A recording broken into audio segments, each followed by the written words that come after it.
शरद पवारांच्या पक्षाची अजित पवारांच्या पक्षासोबतची बोलणी फिसकटल्याची चर्चा आता सुरू झाली आहे। दोन्ही राष्ट्रवादी एकत्र निवडणूक लढवण्याची शक्यता आता कमी आहे। घड्याळ चिन्हावरच सर्व उमेदवार लढावेत, अजित पवारांच्या भूमिकेमुळे आता दोन्ही पक्षांमध्ये मतभेद कायम आहे। या पार्श्वभूमीवर राष्ट्रवादी शरदचंद्र पवार पक्षाचा महाविकास आघाडी म्हणून निवडणूक लढवण्याचा निर्णय देखील होण्याची शक्यता आहे।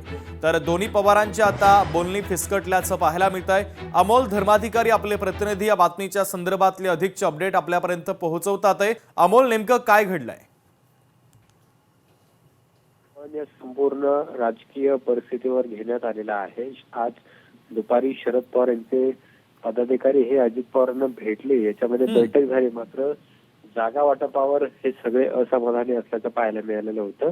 अजित पवार हे स्वतः 125 ते 130 जागा लढणार असं त्यांचं म्हणणं आहे। दुसरीकडे सर्व शरद पवार यांच्या पक्षाच्या उमेदवारांनी घड्याळ चिन्हावर लढावं असं सुद्धा आकडे आहे। मात्र त्याला शरद पवार यांच्या पक्षाचा विरोध आहे, त्याच्यामुळे ही बोलणी फिसकटली। आपण पाहिलं की अंकुश काकडे यांनी जी माध्यमांना प्रतिक्रिया दिली ती अवघ्या 2 ते 3 मिनिटाची दिली आणि त्यानंतर ती पत्रकार परिषद त्यांनी संपवली। पण त्याच नंतर आता काही वेळापूर्वी मवियाची बैठक आहे ती सुरू झालेली आहे। त्याच्यामध्ये शिवसेना, उद्धव बाळासाहेब ठाकरे, त्याचबरोबर काँग्रेस आणि शरद पवारांचे राष्ट्रवादी या तिघांची बैठक एकत्रित पुन्हा एकदा सुरू झालेली आहे।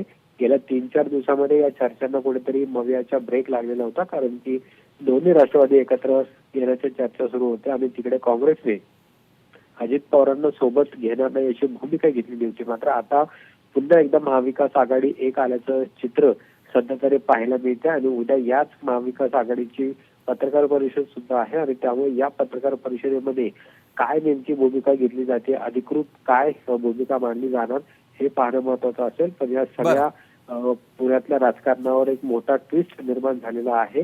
खरंच आता शरद पवारांचे राष्ट्रवादी अजित पवार यांच्या सोबत जाणार नाहीये का, हा सगळ्यात मोठा प्रश्न आता उपस्थित झालेला आहे।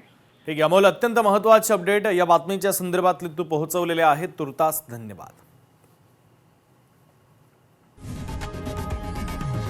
लोकशाही मराठी ऐका, पहा, जागरूक रहा।